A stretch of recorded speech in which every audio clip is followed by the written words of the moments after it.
สวัสดีครับวันนี้ก่อนที่23พฤษภาคมปี69นะครับนี่ก็วันเสาร์ครับเนาะสายของวันเสาร์ก็หยุดพักผ่อนใครหลายคนครับเนาะใครที่ยังทำงานอยู่ก็เป็นกำลังใจให้เหมือนเดิมนะครับเนาะชีวิตวันแนวทางของฮานอยนะครับที่ทางช่องก็เป็นแนวทางครับเนาะฮานอยมีทุกวันครับเนาะส่วนเราพัฒนาก็หยุดพักผ่อนครับเนาะเราวันจันทร์เจอกันครับเนาะเราพัฒนาตัวนี้ก็ฮานอยไปก่อนครับเนาะฮานอยมีให้ทุกวันทุกเช้าครับเนาะใครชอบแนวทางก็ฝากกดติดตามกดไลค์กดแชร์ครับเนาะสรุปคอฮานอย จุดที่คนใหม่เข้ามายังไม่รู้ครับเนาะเป็นฮานอยอะไรเป็นฮานอยรวมนะครับตั้งแต่5 โมงเย็นถึง1 ทุ่มชอบรอบไหนจัดรอบนั้นครับเนาะมี3 รอบมัดรวมให้แล้วครับเนาะ3 รอบนี้จัดเลยครับเนาะแต่ถ้าไปออกรอบอื่นแสดงว่าไม่มีโชคไม่มีดวงครับเนาะฮานอยมีเยอะมากครับเนาะ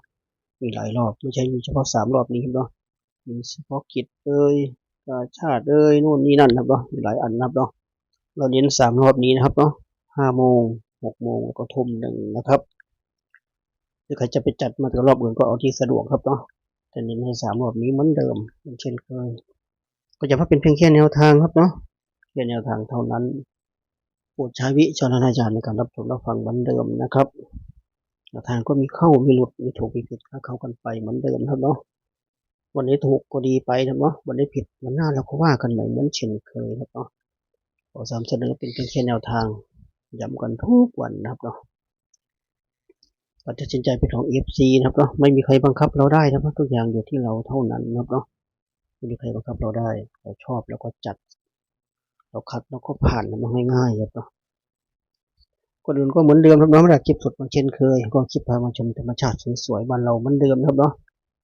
ท้องฟ้าสีครามน้ำใสๆลมพัดเย็นๆเหมือนเช่นเคย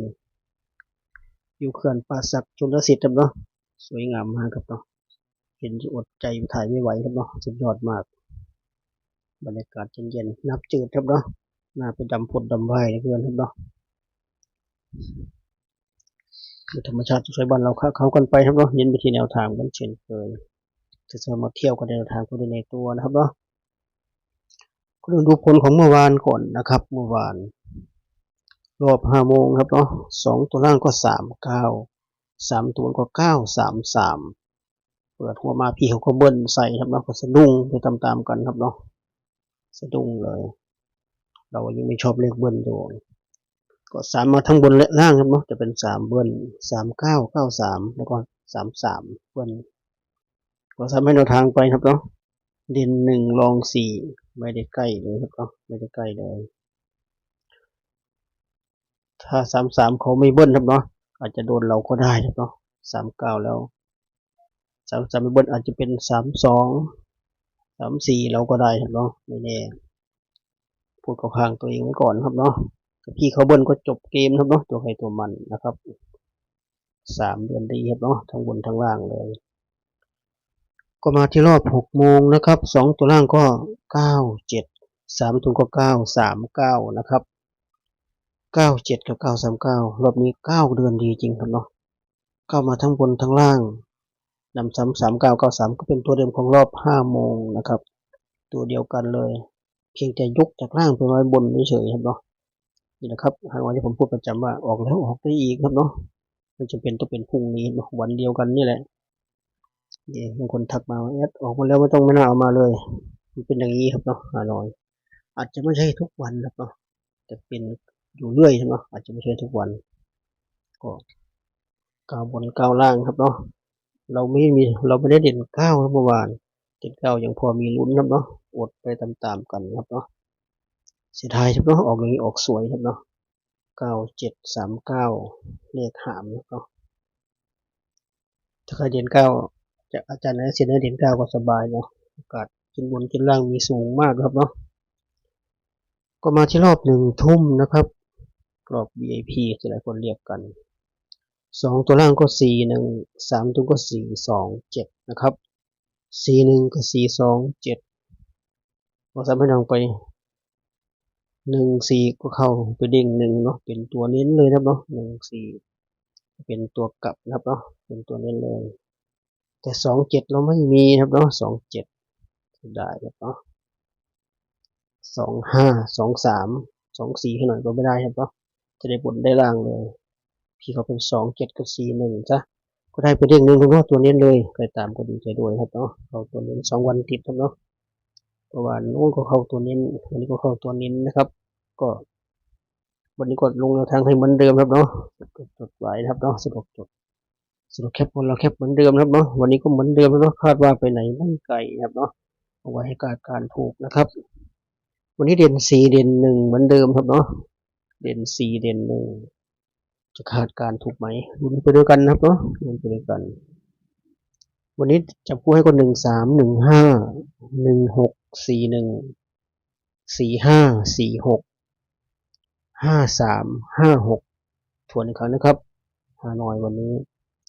เด่น4เด่น1จับคู่13 15 16 41 45 46 53 56นะครับ8 คู่8 คู่นี้เน้นไปที่45 41แล้วก็15นะครับ45 41 15เป็นตัวเน้นนะครับเนาะเน้นให้3 คู่ก็มาที่ชุด3 ตัวนะครับเนาะมี4 ชุดเหมือนเช่นเคยชุด3 ตัวลงทุนน้อยกำไรงามเนาะนานๆจะมีโชคทีนะครับเนาะวันนี้มี6 4 1 6 6 4 1 6 4 5 6 1 5 6 5 3นะครับ4 ชุดเน้นไปที่6 4 1 6 4 5แล้วก็6 1 5นะครับเนาะเน้นไป3 ชุดเหมือนเดิมประมาณนี้นะครับก็ครบถ้วนครับสำหรับทางของฮานอยวันที่23วันนี้วันเสาร์ครับเนาะเมื่อวาน22พี่เขาก็เบิ้ลแล้วเนาะเบิ้ล33ดีมีเบิ้ล22ครับเนาะวันนี้ก็ขอร้องว่าอย่าเบิ้ลครับเนาะลำพังไม่เบิ้ลก็ลำบากครับเนาะอย่าเบิ้ลเลยออกธรรมชาติก็พอครับเนาะถ้าเบิ้ลก็ไม่ไหวครับเนาะเราไม่ชอบเลขเบิ้ลนะครับเนาะประมาณนี้นะครับก็เหมือนเดิมครับเนาะท้ายคลิปสำหรับคนที่งบน้อยก็ตัวนี้นะครับตัวนี้ให้เผื่อมันฟุกเข้าอีกครับเนาะวันนี้ก็มี45 41 15นะครับ45 41 15เป็นตัวนี้3 คู่นี้ครับเนาะชอบที่สุดในวันนี้